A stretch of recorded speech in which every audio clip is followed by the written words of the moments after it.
Hello and welcome back to 202 Decades. This is the third of 3 end-of-century episodes on the first century. In these end-of-century episodes, we step back from the decade-by-decade narrative and stop to look around. Last time, we discussed some listener questions. The time before that, we covered a summary of the events of the past century and talked about a few trends.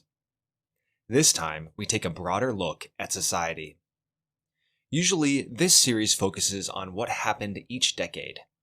We get caught up in a sequence of events, following a timeline with little description of what life was like except tangentially. The Flavians built an amphitheater, so the games must have been important to the residents of the city. Trajan built baths in Rome, so this must have been an important feature of people's lives, etc. We get only narrow glimpses of life in the past. Today, we are going to pause, look away from the timeline, and instead gaze at a broad landscape image of the first century. We modern people suffer from a historical bias that has grown over the past 5 centuries.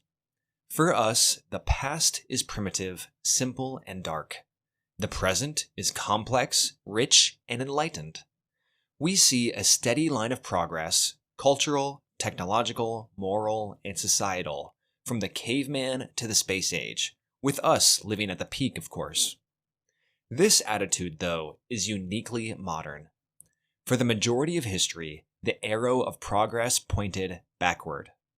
People in 600, 1000, or 1400 AD would have felt a strong sense that they were living in the shadow of their ancestors. To some degree, they weren't wrong. The people who walked among the ruins of the Romans lived in their shadows. That's not to say that times like the heights of the High Middle Ages are anything to scoff at. By saying they lived in Rome's shadow, I'm not casting judgment on what the shadow falls on, but instead focusing on the thing casting the shadow, the complexity, richness, and brightness of Rome. If you want to picture life in the empire during the first couple of centuries of our era, you should imagine the modern world just before the Industrial Revolution. If you took an educated Western European who knew Latin out of London, Paris, Madrid, Rome, or Vienna in 1750 and dropped him or her into Rome of the first century, I have a feeling he or she would do pretty well. Aside from religious differences, it would feel much like home. If this time traveler were educated and knew Latin, he or she could even communicate very well.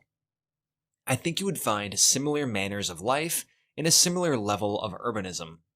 Of course, there would have been a number of technological differences. No printing press, no gunpowder, no scientific method, poor long-distance sailing techniques. But the scale of organization, commerce, interconnectedness, dynamism, and energy, I think, would have been shockingly similar. In this episode, I hope to convey a sense of the bustling vibrancy of the peak of Roman civilization. For sure, new technologies had improved metallurgy, glasswork, textiles, and ceramics by the 18th century, but in sophistication and scale, no other previous time period came as close as the Romans. We're going to quickly run through several topics in succession, so hang on tight. Metals. In archaeology, the first century is firmly in the Iron Age period, which comes after the Bronze Age. Iron was of primary importance for the Romans due to its various uses and its abundance in the environment. Bronze was still used frequently, especially for small items or things with intricate shapes. Bronze was more expensive than iron, but corrosion was less of an issue. Bronze could be casted, poured into molds, to make complex shapes.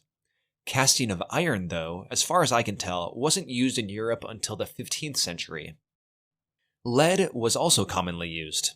The pipes used in the aqueducts were lined with lead. Winemakers boiled their grapes in lead-lined barrels, and lead plates were common fixtures at the dining table. Why not use something less toxic? During the first century, Columella, the author of the agricultural book De Re Rustica, wrote, "Brazen vessels throw off copper rust, which has a disagreeable flavor. Whereas bronze plates and vessels give off a bitter metallic flavor, lead imparts a sweet flavor. In fact, in an ancient Roman cookbook by someone named Apicius, over 1/5 of the recipes are sweetened with lead acetate, called sugar of lead, for its granular appearance and sweetness. There was some awareness of lead's toxicity, but for the Romans, its usefulness outweighed its dangers. Lead poisoning was probably not rare. The high intake of lead definitely led to an increased incidence of gout. Some have even proposed that the Roman Empire declined and fell because of lead poisoning, though the theory is heavily disputed and ridiculed by nearly all historians. To heat furnaces for the smelting and refining of iron, charcoal was usually used. Coal was not unknown to the Romans. Deposits had been found in the Peloponnese and in northern Italy, but it was used almost exclusively by smiths. Most metalworking was done by local smiths, working on a single forge, engaged in small projects for individual customers or patrons. At a few locations, there were large foundries. Companies of metalworkers had several forges and smelters and factories, working on larger projects. The arms and armor of the legions were probably made in this manner. This gave the equipment a more uniform and standardized quality. There were several of these factories, but the most notable were at Capua. Concrete. The Romans are of course famous for their early use of concrete. Evidence of its use in construction dates back to at least the 2nd century BC. Their formula for concrete used lime, pozzolana, a volcanic ash, and water to make a mortar which was then mixed with an aggregate, usually chunks of rock. The proportions of the ingredients differed based on use case. Vitruvius, an architect in the 1st century BC, recommended using a ratio of 3:1 of pozzolana to lime in buildings and a 2:1 ratio for submerged structures. A large example of submerged Roman concrete that still survives in part is the harbor constructed at Caesarea in modern Israel. A more famous example of Roman concrete use comes from the Pantheon in Rome, which has a domed roof built of concrete. Roman concrete has been noted to be especially durable, even able to heal and withstand centuries of exposure to salt water. It's only in the past couple of decades that we have begun to understand why Roman concrete is so much more durable than our own. The key, and I'm by no means educated in this sort of thing, seems to be elements in the volcanic ash. When cracks form in Roman concrete, aluminum calcium silicate crystals called altobermorite form and provide added compressive and tensile strength and prevent the cracks from growing. Machinery. Machines were used throughout the empire to make work easier. Animal-driven mills were used for grinding grain. Water wheels were used for this too, but also in sawmills. These mills would have been a common sight across the empire. Cranes were used for construction. Looms were used for textiles. Inventions like Archimedes' screw were used to lift water. Even steam power was known to some Romans. The same Vitruvius I mentioned earlier describes a simple steam-powered spinning device, which Hero of Alexandria built in the mid-1st century. This seems to have been merely a curiosity or novelty, though, never put to functional work. The necessary components of the steam engine had been discovered already in the 1st century, but it would not be realized for another 17 centuries. One can imagine if things had gone slightly different, the Romans could have taken the next step and entered an industrial age. A few factors held them back. First was a lack of adequate metalworking techniques to harness steam power at large scales. Second, the prevalence of slavery probably contributed to a slower development and embrace of technology. When labor is cheap or free, there was less incentive to innovate and create time or labor-saving technologies. We'll talk about slavery in the 1st century shortly, but first it is finally time to talk about the aqueducts of Rome. Aqueducts. Pliny the Younger, who we first met in the episode on the 70s through his description of the eruption of Vesuvius, claimed that the aqueducts were the greatest achievement of Rome. Sextus Julius Frontinus says, "Who will venture to compare with these mighty conduits the idol pyramids or the famous but useless works of the Greeks?" This Frontinus is the source of much of our knowledge of Rome's water system. He was an equestrian-born man, probably hailing from the province of Narbonensis in the south of France. He served with the legions and was among the army that helped quell the Batavian revolt in 70 AD. He served as governor of Britannia prior to Agricola and seems to have led soldiers with Domitian's campaign against the Chatti in 83.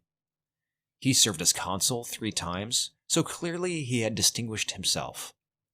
In 97, Nerva appointed him as Curator Aquarum, the superintendent of Rome's aqueducts. In this role, Frontinus wrote a 2-volume work that he presented to Nerva or Trajan called De Aqueducto.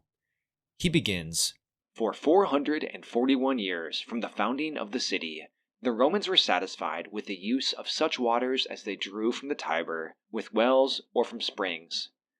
But now there run into the city Appian, Old Anno, Marcia, Tapula, Julia, Virgo, Alcitina, Claudia, and New Anno."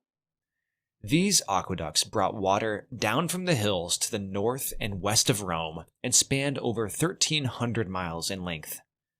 They provided over 250 million gallons of water daily. That's almost 1 million cubic meters of water. As I mentioned earlier, these aqueducts used lead pipes to siphon the water nearer to their outlets. Most of the length, though, was lined with concrete. The water conduits of the aqueducts were usually about 70 centimeters, 2 1/3 feet, wide and about 1.5 meter tall. They were usually about 2/3 full with water. The conduits would be covered on top, with regularly spaced access openings. The gradient of each aqueduct was different, but generally only a drop of about 2 centimeters per mile. The aqueducts were interspersed with collecting pools where silt and other contaminants could fall out of the water. Frontinus had his work cut out for him in managing the water supply. The aqueducts had been neglected. They needed frequent repair and constant maintenance to function properly. Many were not operating at full capacity. He identified several problems which could afflict the aqueducts. First was silting up of the collecting basins. They would need to be cleared often. Second was leaks. Water could leak out of either cracks in the concrete or breaks in the lead pipes. Roman concrete was durable, but an earthquake or other large trauma to the system could result in breaks too big for the natural crystals to heal. Leaks could be difficult to find if the break was underground. Frontinus recommended keeping trees far from the aqueducts, advice many modern homeowners can appreciate. Water was also lost through theft. Farmers along the course of the aqueducts frequently were caught tapping into the water supply for their own personal uses. In the city, the routes of the aqueducts would have to be inspected frequently. Overnight, new siphons would pop up, covertly diverting water from the public supply for private use. Frontinus calls these illicit pipes. The wealthy of the city could pay for legal pipes to divert some water to their private estates. Their lines, though, would be officially stamped as authorized. Frontinus tells us that the aqueducts reached the city at different heights and thus were able to supply water to different elevations within the city. The oldest aqueduct, the Appian, built in 312 BC, brought water only to the low-lying area below the Aventine Hill. Frontinus wonders whether the lower levels of the older aqueducts were due to more primitive building techniques, or whether they were lower to allow them to be buried for longer sections, preventing them from being cut by enemies, who in that day roamed much closer to Rome. 5 of the aqueducts were high enough to supply the tops of all the hills, though they differed in the pressure which they could supply. The attention to mathematical detail Frontinus shows in his assessment of the water supply seems almost modern. He calculates the expected discharge of water given in the records compared to the actual discharge he measures, finding the actual to be higher than expected by 9%. Then he goes into detail of each aqueduct, listing the difference between expected and actual output. He doesn't believe the miscalculations were due to dry periods. Frontinus measured the supply in the heat of July. He blames the dishonesty of the former record taker, who purposefully undercounted the water supply so that they could divert water for private use. He accuses them of making punctures, thereby stealing water from the public. Of the 14,018 quinarii, the unit of measure Frontinus uses, flowing out of the aqueducts, about 29% of the water was diverted before it reached the city, 12% for the emperor's use, and 17% for other private use. The remaining 71% of the water flowed into Rome. The emperor here took another 12% cut. Private parties used another 27%. That left only 32% of the total water supply from all aqueducts to the rest of the public, to public structures, fountains, and basins. Frontinus next, in his De Aqueducto, discusses water rights. It appears that these were bid upon by an individual citizen. If he won the bid, the designated quantity of water was his for life. The rights were not inheritable, however. Frontinus tells us that the rights did not pass to heirs or future buyers of the deceased's property. Instead, when the water rights were vacated, the quantity of freed up water was noted in the public record and then made available for applicants. 30 days of grace period were provided after the rights holder's death to give time for his surviving family members to make plans. Syndicates or collectives of people could also own water rights, and their case was more durable, continuing until everyone who was part of the syndicate had passed. Seems like this could have been difficult to enforce. Oh yeah, he was part of the syndicate when the rights were purchased. No, he didn't just join last week. An exception was made to the public baths. Once granted, each bath kept its water allotments forever. Rome, of course, was not the only city in the empire to have aqueducts. Most Roman cities had them. Notable examples of aqueduct bridges can still be seen through downtown Segovia in Spain and Pont-du-Gard near Nîmes in France. Sanitation. No city prior to the 20th century can compare to modern cities when it comes to sanitation. But compared to other pre-modern cities, Rome was pretty clean, thanks to both its sewers and its aqueducts. Rome avoided the mingling of its drinking water with its wastewater. I talked briefly about the Cloaca Maxima last episode, the main sewer for the city. This flowed through the center of Rome with branches spreading out from it. The sewers had two functions: drain the city from standing water, which in older days had caused low areas between the hills to be marshy, and second, washing out waste. Early on, the sewers, which were once just an open ditch, had been covered. Regular access openings were spaced along the sewer system, where waste, human or animal, could be dumped in. Any waste not placed directly into the sewers would eventually make its way there, when the rain washed the streets clean of its filth. The waste and water would flow into the smaller branches, then into the main sewer, and finally into the Tiber. If you're ever in ancient Rome of the 1st century, I would advise against swimming downstream. Although dumping your chamber pots directly into the sewers was preferred, dumping them out the window was common, especially from the upper story apartments. It would have been a hassle to climb down 3 or 4 flights of stairs from your small apartment every time you needed to empty the chamber pots. Easier to just dump it out the window and onto the street. You had to be careful about where you aimed, though. The law protected those walking below from being assaulted by raining waste from above. This practice, along with horse and other animal droppings, would have made the streets a disgusting environment. I couldn't find any information on professional street cleaners, but one can imagine this may have been an occupation, especially in the wealthier areas. With all of that waste drying on the street, the city must have smelled wretched during the hot, dry summers. Rome did have some public latrines, mostly in the baths. marble benches have been preserved with a dozen or so holes in a row, with no privacy or separation between them. These latrines emptied into a cesspool or channel. In the baths, excess water flowed down the channels and pushed the waste out. Wealthy Romans often had their own personal latrines. These usually dumped into cesspools, though. Connecting your home to the public sewer system was avoided. With no water traps in the toilets, a connection to the public sewers was an invitation for rats and other pests to invade your home. Transportation. Movement in ancient Rome was by foot for the vast majority of people. There was no public transportation system. Fortunately, the city was extremely dense, so walking distances would not have been too far within the city. Navigating the dense, twisting maze of buildings outside of the forums would have been a challenge. The streets, besides being covered in a healthy layer of filth, would have been full of people doing business or escaping from their small apartments. Ironically, Rome itself was not built in a grid pattern. The colonies Rome built in the provinces and the cities that grew out of legionary camps were all built in an ordered pattern of right-angled, intersecting streets. Rome itself had grown haphazardly over the centuries.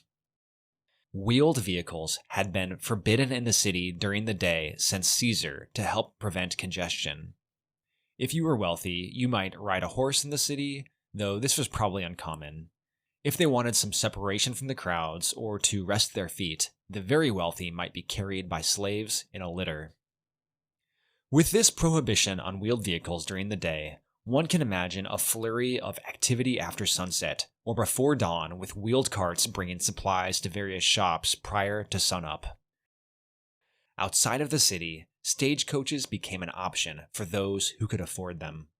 These stagecoaches could average about 60 miles in a day along the Roman roads, at least when the roads were clear. During the episode on the 70s, we saw Pliny the Younger and his mother take a carriage to escape the clouds of ash falling from Vesuvius. Before long, though, they abandoned their stagecoach due to either crowds or debris blocking their path. They got out and proceeded on foot. The Roman roads are one of the iconic signatures of the empire. The first one, the Appian Way, was built by the same Appian who planned the first aqueduct. This was completed back in 312 BC during the Samnite Wars. The Appian Way allowed rapid deployment of the legions. By the 1st century, these Roman roads crisscrossed across the empire. There were over 51,000 miles of paved highways. According to the jurist Ulpian, there were 3 classes of roads by quality: via terrana, plain roads of leveled earth; via glariata, earthen roads covered with gravel; and finally, via munditia, roads paved with stones or concrete. This last category was the gold standard and was the typical construction used for the publicly funded roads between cities. These highways featured stone markers listing the distance to the next town, so similar to the signs along our modern highways. Roman bridges crossed rivers and streams. During the coming reign of Trajan, his engineer Apollodorus designed and oversaw the construction of hundreds of stone bridges. These bridges and the roads between them would ease travel across Europe and the Mediterranean for centuries after the fall of the Western Empire. The Roman roads were an advanced and durable technology. They sped up travel by land more than any other development before or after until the invention of the railroads. If you walk on these roads today, they're very bumpy, but that's only because the smooth concrete surface has worn away. I doubt our modern highways will look so good 2,000 years from now.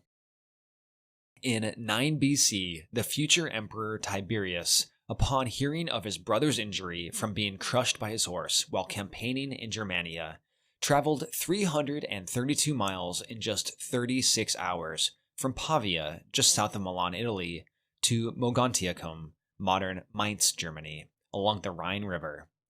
After what must have been a grueling and sleepless journey, he arrived in time to be with his brother in his last hours. Long journeys by land like this weren't common, though. Sea travel was generally the fastest way to travel long distances, especially when transporting goods. With favorable winds, one could sail from Rome's port, Ostia, to Alexandria in less than 10 days, or from southern Hispania to Ostia in just 6. Journeys this far by land would have taken months. Unlike the sleepless journey of Tiberius, most of the crew could rest at night. For the Romans, the sea was a highway rather than a barrier. The grain fleets were an essential logistical feature of the empire, allowing the million-mouthed city of Rome to exist. These ships transported at minimum 150,000 tons of grain annually to Rome. On average, these ships transported about 300 tons at a time. Many were much smaller, but a few seem to have been so large they could carry 1,000 tons at a time. They were huge vessels. Surprisingly, these weren't owned by the state, but by private companies of merchants. The journey from Ostia to Alexandria only took about 10 days, but due to the Mediterranean's currents and winds, the fleets could take 6 times as long to go in the opposite direction, from Egypt to Rome. A shorter journey brought grain from Sicily or the province of Africa to the Eternal City. The Jewish historian Josephus claims that Africa provided enough grain for 8 months of the year, and Egypt for 4 months. Whatever the source of the grain, it had to make its way from the sea to Rome, which is about 15 miles or 25 kilometers inland. The ships had to dock. In earlier days, the hulking grain ships had to unload at Puteoli, near Naples, and either be carried overland or by smaller ships up the coast to Rome. Claudius had been the first emperor to begin upgrades to the port of Ostia to allow the unloading of grain ships there. These improvements helped immensely, but there were still difficulties and delays in the receiving. In his reign, Trajan will construct a massive new port harbor, further improving direct transport to the Hungary and Rome. From the port, grain was unloaded into barges. 25 of these were pulled up the Tiber every day. The river between Ostia and Rome must have been jammed with vessels carrying stone, oil, metals, pottery, and everything else to and fro in and out of the city. There were, of course, merchant vessels taking other routes crisscrossing the Mare Nostrum, the Mediterranean. Passenger travel would have been frequent as well. The rates apparently were cheap. One could travel to the nearest port and catch a ride on a merchant vessel for a nominal fee. Passengers probably brought their own foods, though, and slept on deck, so not exactly a cruise. Travel time was wholly up to the winds. Sea travel was safer now. Ship technology had improved, and travel in the open sea, away from the coasts, was frequent. Ships even continued to sail at night. Most harbors had a lighthouse. The risk of piracy was at its nadir.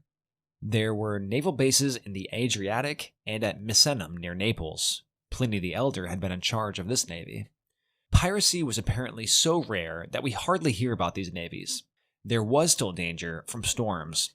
Little traffic risked the open seas during the winter, from November to March.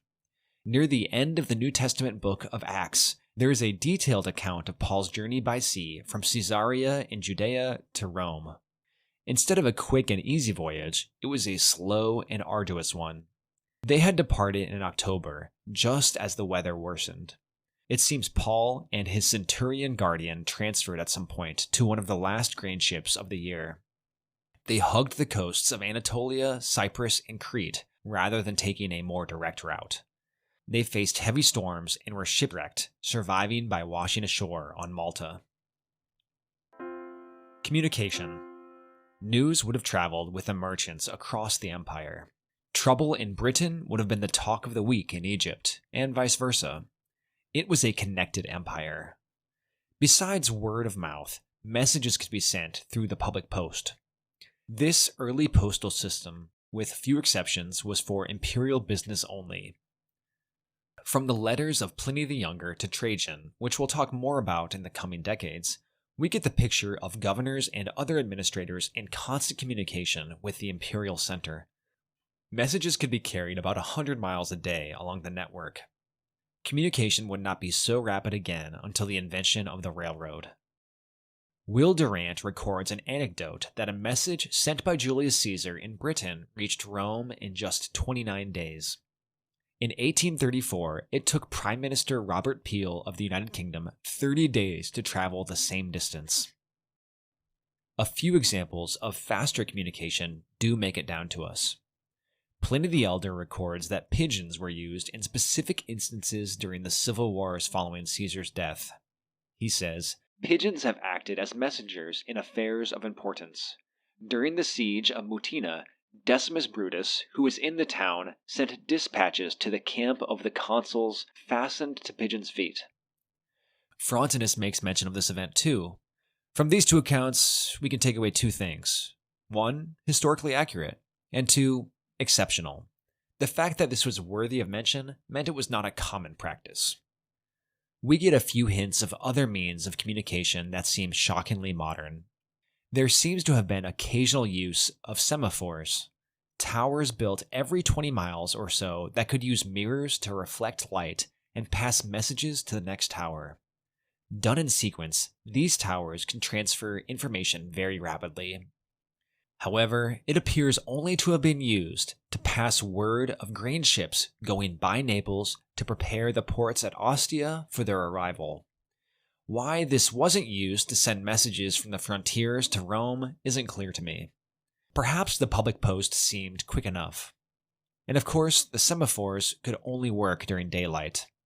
Still, this technology, beyond simple fire beacons, wouldn't be invented again until the 18th century in France. Trade and commerce. At the end of the prologue episodes, I talked about Rome's place of preeminence in Western history. I said, Rome in its single civilization engulfed all the lands touching the Mediterranean and much of Western Europe. It was the kind of place where soldiers from Syria could be stationed at a fort in northern England, and a fish sauce called garum could be made in Tunisia and shipped to the Rhinelands. There was a political, economic, and to some extent, cultural unity that the West has never experienced since then. At the height of Christendom, there were hints of a religious unity. Napoleon came close to achieving a political unity. And today, with our free trade, we have an economic unity that even the Romans couldn't match.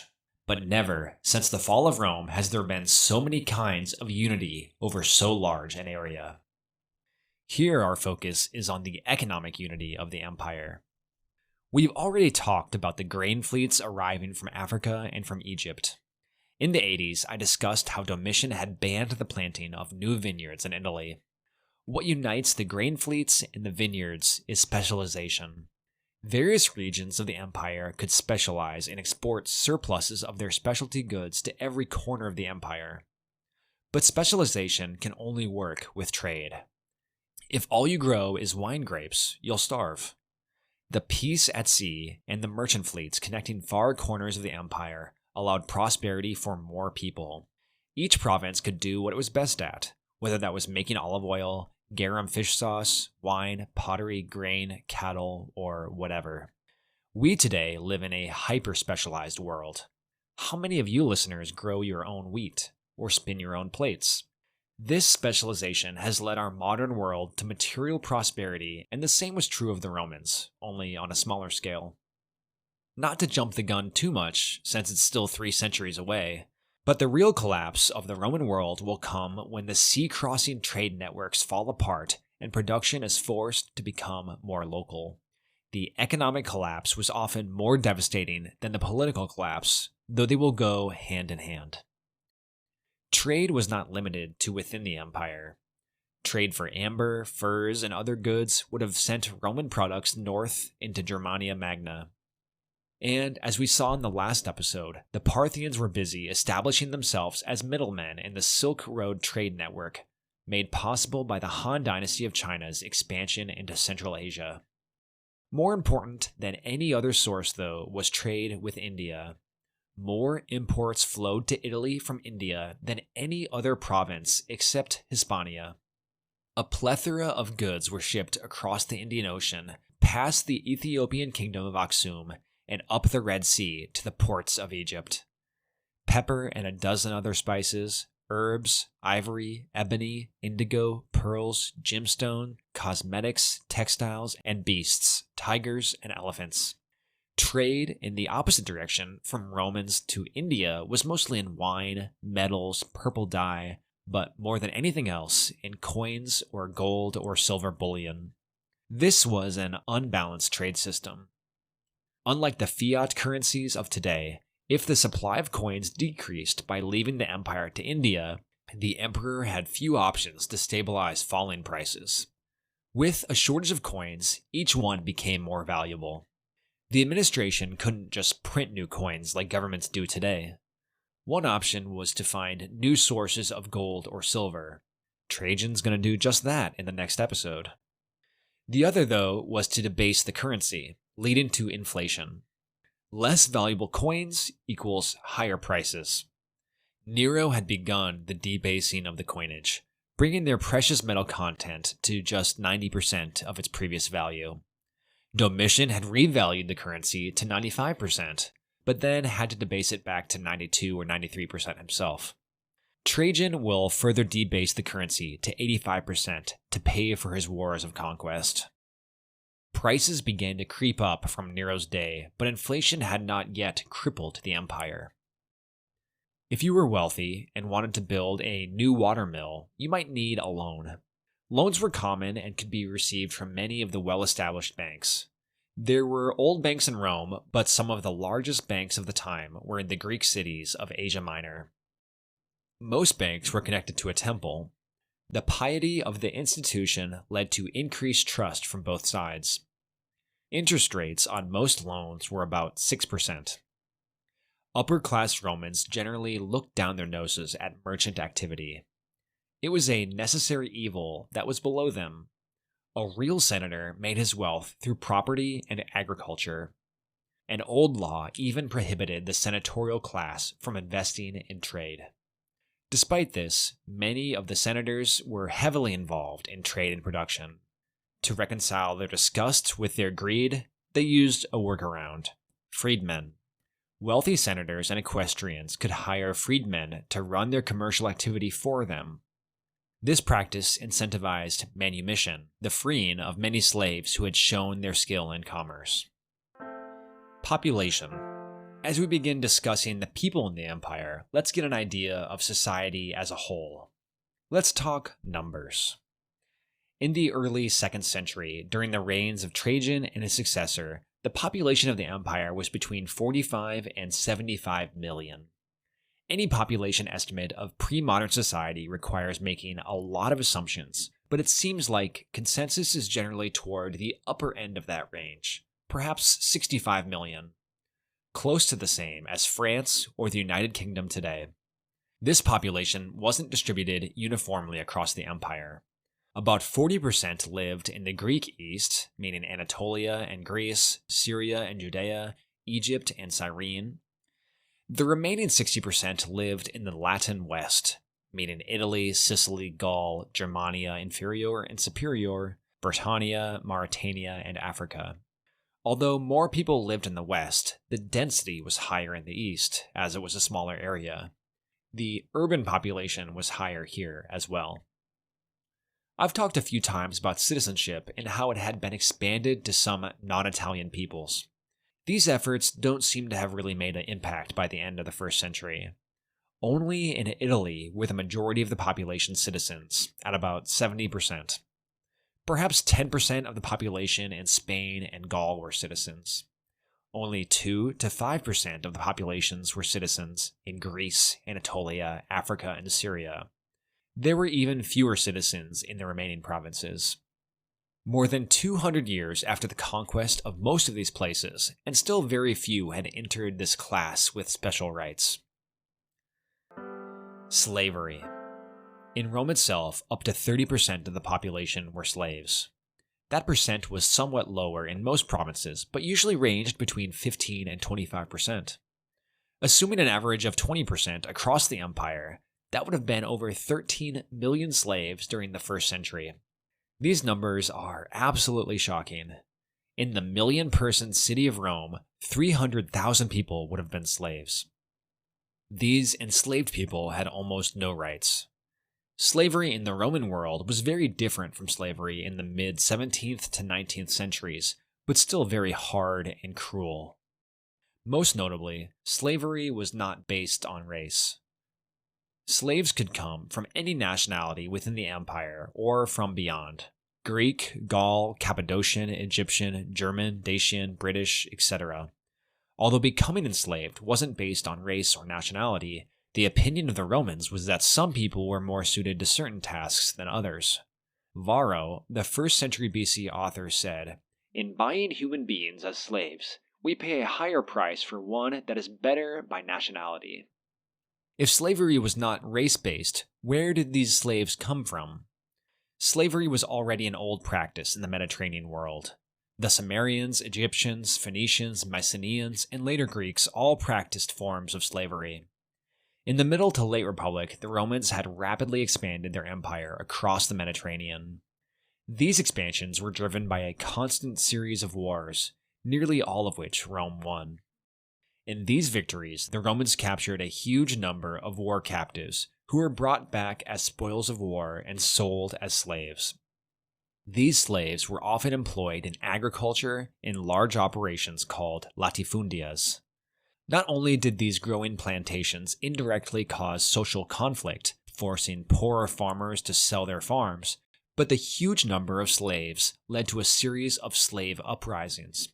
Most famous of these is, of course, the Third Servile War, led by Spartacus. By our century, the proportion of slaves who had been born free and captured in war was much smaller, which partly explains the fizzling out of these slave revolts. The majority of slaves in the 1st century seem to have been born into slavery. Any child of a slave woman was considered a slave. Slaves filled almost any imaginable role in labor across the empire, filling tough physical work like mining, quarrying, and farming, but also filling roles such as craftsmen, chefs, teachers, concubines, serving the temples, or even working in the imperial household. So, unlike the more modern type of slavery that you may be thinking of, it was not so heavily agriculture-focused of an institution. Worse than hard labor on a farm, though, was the absolutely brutal life of slaves sent to the mines.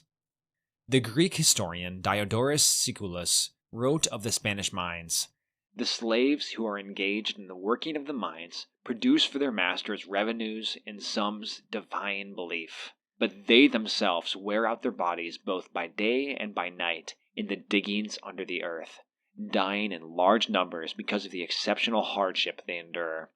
For no respite or pause is granted them in their labors, but compelled beneath the blows of the overseers to endure the severity of their plight, they throw away their lives in this wretched manner." Not all slaves were owned by individuals. Some were owned collectively by a government or by a guild. Many in the mines would have fallen in this category. In the countryside, large estates were mostly worked by slaves. Their labor would have entailed all parts of the agricultural process: digging, plowing, sowing, reaping, threshing, tending herds, slaughtering, milking, processing dairy or meat or beer or wine or oil. On large farms, slaves specialized toward a specific occupation. Of these agricultural slaves, over 3/4 were male, doing labor in the fields. The few female slaves mostly tended to weaving, sewing, cleaning, or cooking. Slaves in the Roman world legally could not marry. Instead, a union between slaves called a contubernium could be recognized. This union of two slaves was different than a legal marriage. It did not impart the same rights, but it was recognized in Roman case law. It was considered a relationship where the two intended to marry in case both were freed. Many slaves were given a peculium by their master. This was property that was managed by the slave. Some, especially in wealthy households, would give the slave a set of funds. He or she would owe returns to their master, but may have been able to keep whatever profit they earned on top of their due. This money could then be used to buy their freedom.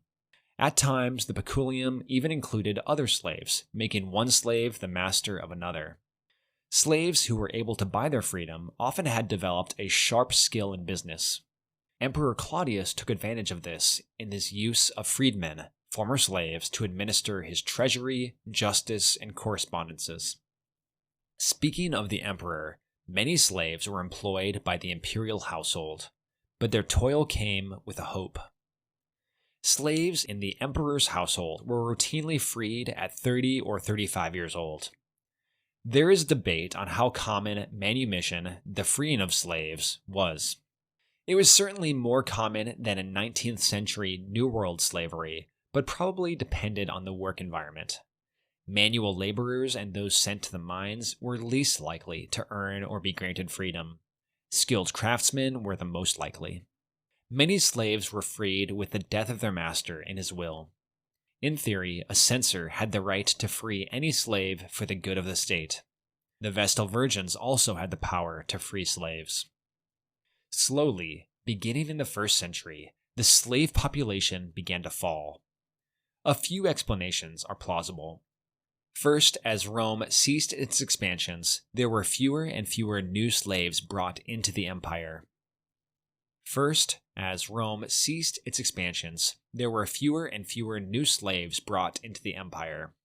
Second, the number of people born into slavery must have also been lower than the number who died.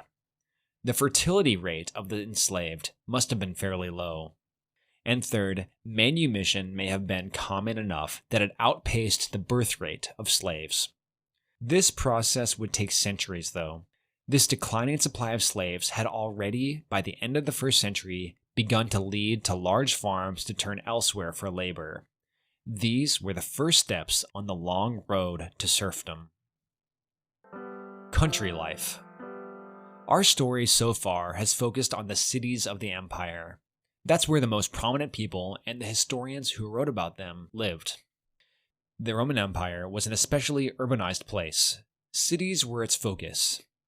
The word civilization has civitas, cities, as its root. But even in the Roman Empire, the majority of people still lived in the countryside, in small villages or towns. These villages gave their residents a small degree of security and a community. A village would allow a small degree of specialization in types of crops and could perhaps even support a blacksmith or carpenter. They might be united by a shared shrine or local religious festivals. The majority of these small farms were worked by the owner and their family. Children would have been sent to help in the fields early in childhood. Wives of farmers would be busy helping in the field, making clothes, preparing and preserving food, and doing other chores. Occasionally, a small farmer might have earned enough to afford a slave or two. Most rural people lived in small 1- or 2-roomed houses. Some may have been 2-storied, with the livestock living in the ground floor and the family living above. Usually, these were made of wood, straw, and/or mud. These small towns and villages were often extremely isolated. No Roman roads passed into the majority of them. They would have been connected to the next town over by simple dirt paths. Trade did still pass between these villages, as did the tax collectors. These outsiders provided rare bits of news from the outside world. Farmers would have to travel to larger towns nearby to buy metal or specialized tools if their community was too small to sustain their own craftsmen. These larger small towns may have had a baker, a blacksmith, a carpenter, maybe a general store owner of some kind, and if near a larger way, perhaps an innkeeper. These medium-sized towns would probably have periodic markets or fairs where the people from even more remote lands came in to trade and talk. Retiring legionaries were given small plots of land, usually near a Roman colony. Here they could rest from their old labors by toiling in the fields. Some undoubtedly made the transition from military to agricultural life work. Many others, though, sold their farms to the nearest latifundia and retired to the colony. During the late Republic and early Julio-Claudian dynasty, provincial officials were notorious for basically plundering the provinces, extracting as much wealth as possible from the locals before completing their brief term and then moving on. Under the later Julio-Claudians and the Flavians, this extraction was reduced and the provinces flourished in turn. Cut out of this previous revenue stream, much patrician wealth went into the latifundias. The more profitable farms bought out and gobbled up the smaller ones who couldn't keep up. The large farms were able to work more efficiently than smaller landholders in economies of scale. Roman poets often expressed a romantic view of agricultural life. We get motifs embracing the simplicity, wholesomeness, and connection with nature that country life brings. The fact that we don't hear about the misery or relentless, back-breaking work should tell you that these sentiments were aimed at the wealthy, who managed, not toiled. For its owner, life in a villa was a contemplative retreat from the crowds and noise and stench of Rome. Many of the upper classes had villas in the countryside, either in Italy if you were really wealthy, or in the provinces. In this early period of the empire, it was mostly Italians who owned the villas, but increasingly the upper classes of the provinces would adopt the villa lifestyle. These villas were large homes, larger than the city homes the wealthy might keep in Rome or other large cities. The owner and their family or guests would have stayed in the most lavish parts of the villa complex, called the pars urbana. This would have been richly decorated with statues, frescoes, and mosaics. This part of the villa often had underfloor heating and indoor plumbing. The slaves or servants were headquartered in a separate section, the pars rustica. Although worked by slaves, the villas were usually managed by a paid servant, perhaps a freedman who had proven himself an able manager. The owner was often away, so in his absence, the head servant was looked upon to run the entire operation and personnel involved. The farms were most profitable when they produced cattle, oil, wine, or other specialty crops instead of cereal grains.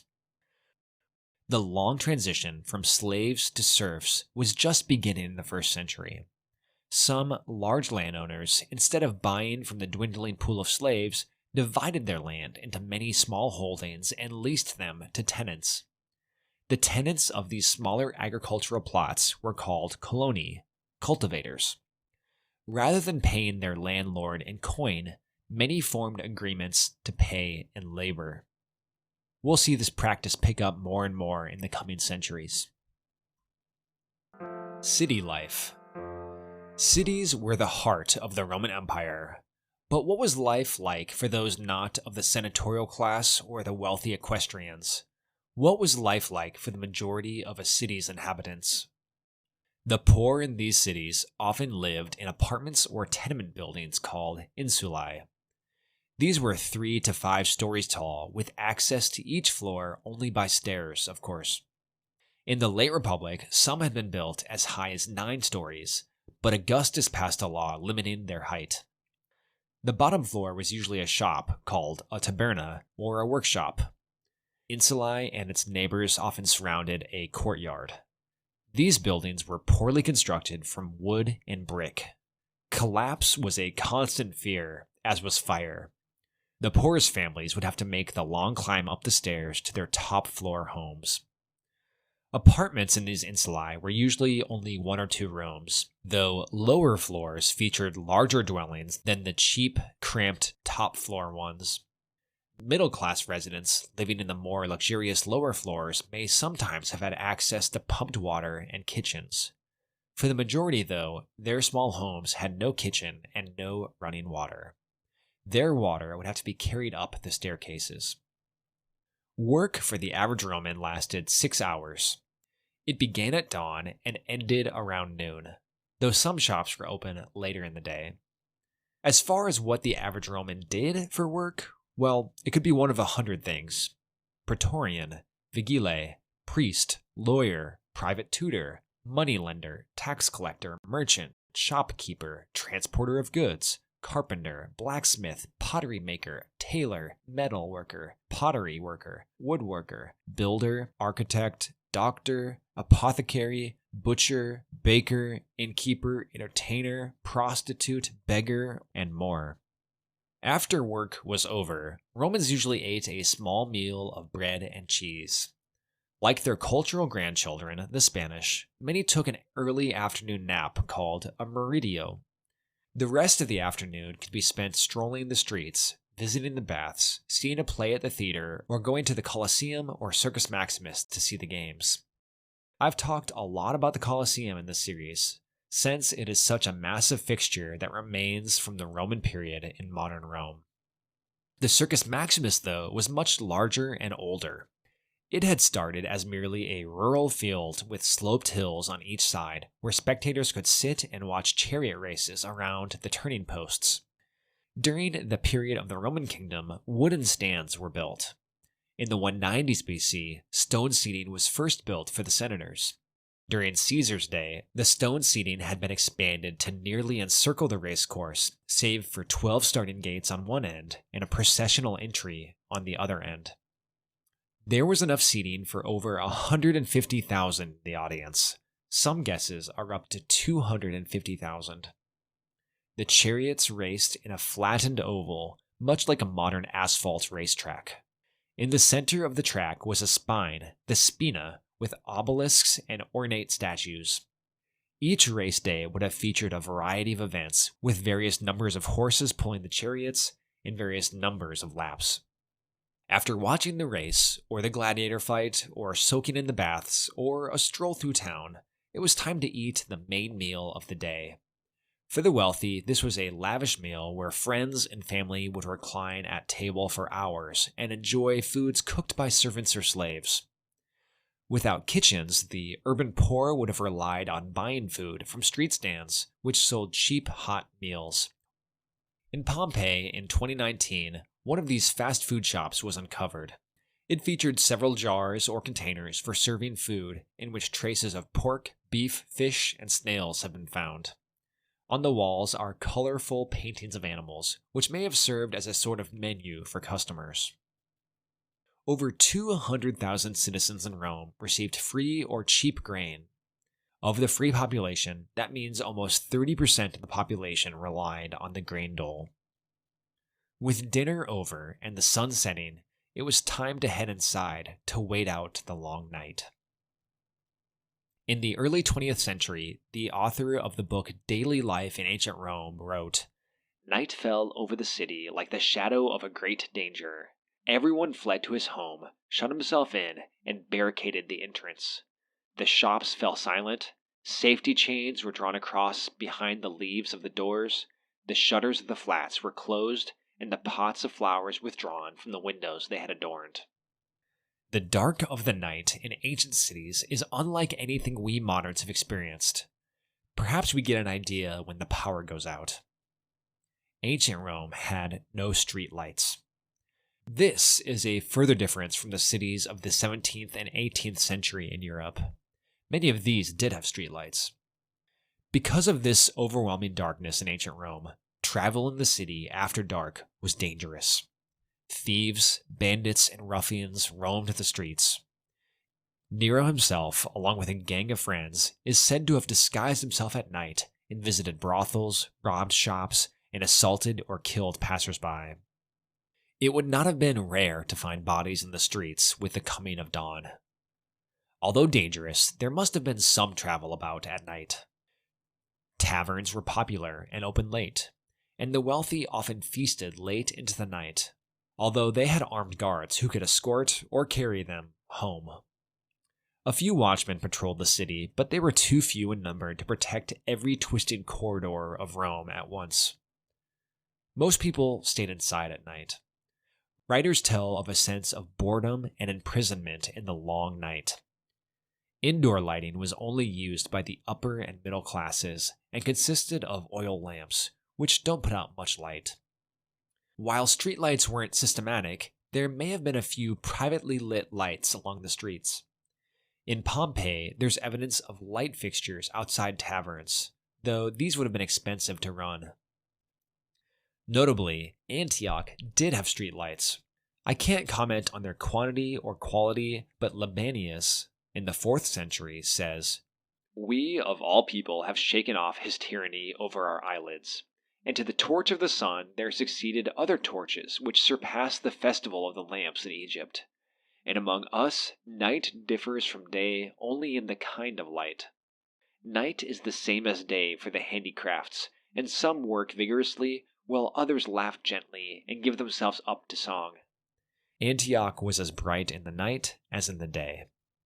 Our focus here has been on Rome specifically, but we can't forget that next to Rome's 1 million residents, several other cities in the empire were absolutely massive. Next in size was Alexandria, with 500,000 residents. Then Carthage in the province of Africa, and Antioch in Syria had up to 250,000. Ephesus in the province of Asia probably had over 150,000, and Lugdunum, modern Lyon, in Gaul had around 100,000. All of these estimates are on the conservative side too. Other very large cities were Smyrna in the province of Asia, Salona in the province of Dalmatia, that's modern Croatia, Gades and Tarraco in Hispania, and Corinth and Athens in Greece. All of these cities, as we have seen with the streetlights of Antioch, would have had their own local uniqueness on top of a Roman political and cultural system. These cities, united by Rome, are part of a lost Roman world, more dynamic and complex than we give it credit for. Perhaps this episode has given you a taste of this vibrancy. I hope it will help you fill in the background in your mind as we continue on with the narrative. Next time, we return to the decades. With Trajan in Rome, it's time to see why he is remembered as the best of emperors. I'll see you then.